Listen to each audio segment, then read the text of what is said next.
கடலூரில் மிலிட்ரி கேண்டீனில் இருந்து பேசுவதாக கூறி ஸ்வீட் கடைக்காரரிடம் 14,000 ரூபாய் மோசடி செய்துள்ள சம்பவம் அதிர்ச்சியை ஏற்படுத்தியுள்ளது.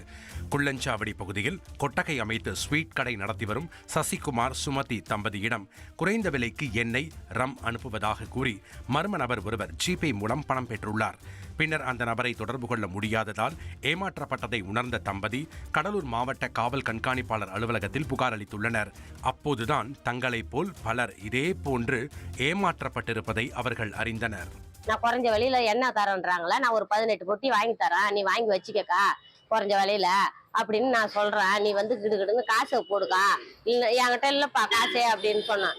இல்லை நீ யாருக்கிட்ட இருந்தாலும் அக்கௌண்ட்ல வாங்கி கொடுத்து நீ அக்கௌண்ட்ல போடு, அப்பதான் உடனே பில் போடணும். நான் போட்டு நான் உனக்கு ஆட்டோவில் ஏற்றி அனுப்புறேன், ஆட்டோக்காரன் நம்பரையும் கொடுக்குறேன், ஆட்டோக்காரரும் நம்பர் கொடுத்து இந்த மாரி ஆட்டோவில் போட்டு எண்ணெயை ஏற்றியாச்சுங்க, நீங்க காசை போடுங்க அப்படின்னு சொல்லி அவங்க சொன்னாங்க. 14 பேர் 14,000 இல்ல 14,000 சேர்த்து வாங்கி தரோம் அப்படின்ட்டு ஒரு 6-7 பேர் நிக்கிறாங்க பக்கத்துலேயே.